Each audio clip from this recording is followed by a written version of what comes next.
What's going on, beautiful people?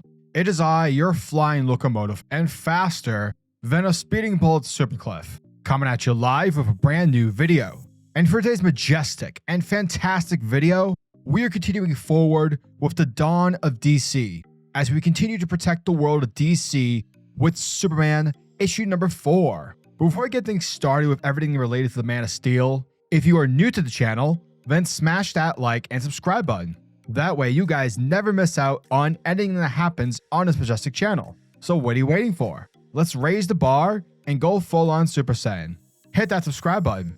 Thus, without further ado, let's save the day with Truth and Justice with Joshua Williamson's Superman issue number 4. Our story starts off in the wonderful city Metropolis, and waking up on this beautiful morning while cooking up some breakfast for her boyfriend, we have Sambana Smith, aka Silver Banshee. I definitely said her name wrong, so don't kill me. Now Smith, she's been doing well of late, for she's left behind her life of crime, and now she's a happy person, not to mention that she's in love now with her new boyfriend. So yeah, overall, things are going quite well. However, it's here in this moment where Smith is soon met with the arrival of Mr. Graft, and he's accompanied by some of his demented-looking henchmen. Now seeing that there's no choice to be had, Silver Banshee suits up in order to protect herself. However, using the power of Kryptonite, Silver Banshee immediately reverts back to her human form, thus making her vulnerable for Graft's men to take over. And it's here where a trapped Silver Banshee gets an ultimatum. Either she helps him and accepts the upgraded power, or she'll lose everything that she loves. Picking up at Stryker's Island, it's here where we see Lex Luthor, and he's doing what he's doing best, simply being a dick. Now after Lex tries to choke a fellow inmate out, bullseye style, because the dude was talking about how boring and stupid Superman is, we later pick up with Lex and Supes talking in the visitor section. And after berating Luthor for almost killing the prisoner, Lex steps in and tells the Man of Steel that nothing else matters.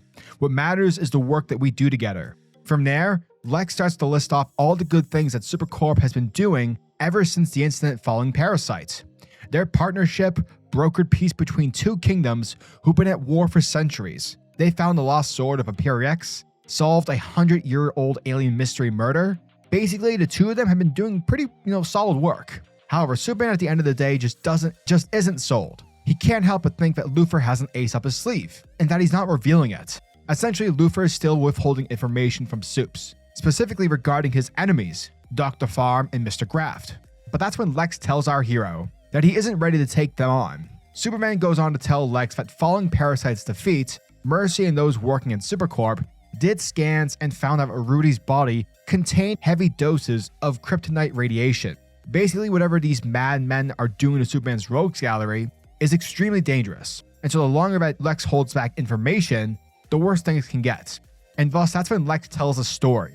For you see, back in the day when Lex first arrived in Metropolis, back when he had hair and wanted to make a name for himself, upon arriving, Lex, because he's a genius, he saw something in Metropolis that others didn't. That being a pattern. For he noticed hundreds of citizens have been taking off the streets.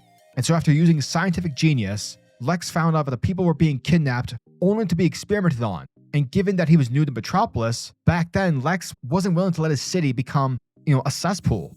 Looking at you, Gotham, you disgusting meh.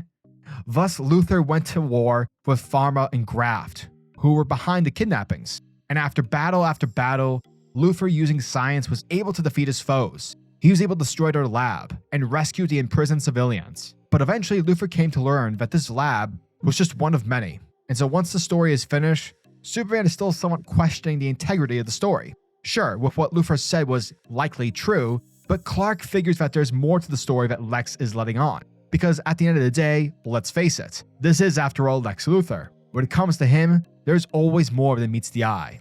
Therefore, Superman is willing to trust Lex. Lex has got to give the Man of Steel some help, meaning in the location of where Farmer and Graft's lab was from all those years ago. And so after receiving the location, Superman flies over to check out the lab, which is shown to be in ruins due to Lex. Now upon investigation, Superman comes across designs for a Phantom Zone projector, and with communicating his find over to Lex, Lex in response starts freaking out. He starts yelling to Superman that he's got to get out of there immediately because whatever's happening there is a trap. And thus it's here where the Silver Banshee shows up, and without a wasted second, she begins to attack Superman. And similar to Parasite, It appears that both Pharma and Graph experimented on Banshee as well. Elsewhere in Metropolis, we see Lois Lane ordering herself a coffee. And with the arrival of Jimmy, Lois asks everyone's favorite redhead a question. Given the fact that Jimmy and his family have lived in Metropolis since forever, she asks the question about whether, he's heard the story about Marilyn Moonlight.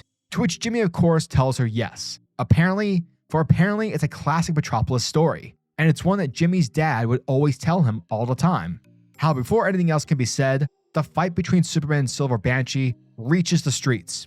And as these two fight, Jimmy immediately joins in, telling Superman to stop.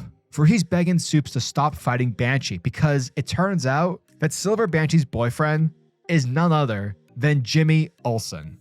And that, folks, was the end of Superman issue number 4. And thank you guys for checking out my video, as it truly means the world to me.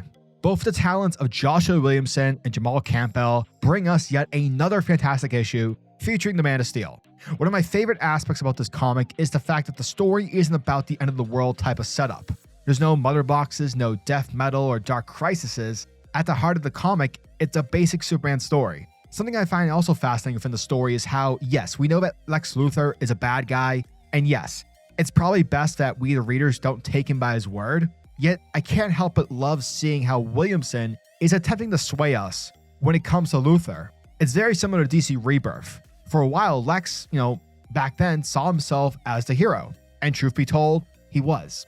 I'm feeling something very similar here. Even though we know that Lex is a bad guy, much how Superman wants to view it, deep down, we sort of want Lex to be a good guy as well. We the readers want to trust him and believe that what he is saying is genuine. Another thing too I liked was getting a close look to Luthor's early days in Metropolis and how it mirrors that of Clark's.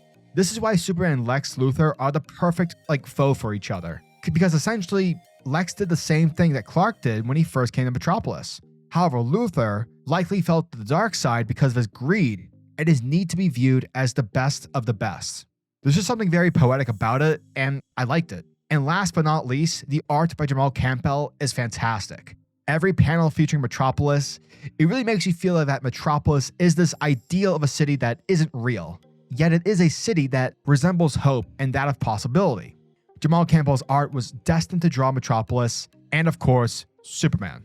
So yeah, as always, I'm your majestic sayer over at SuperCliff, and if you guys are new to the channel, then do me a solid by smashing that like and subscribe button, and also the notification bell so that you'll never miss out on an upload, and so that you'll always be kept up to date with your favorite top tier comics happening in the comic book world. Now tell me, what are your thoughts and opinions on this issue? Are you guys excited for issue number 5? Let me know down in the comment section below. And until the next video, peace. Giggity goo.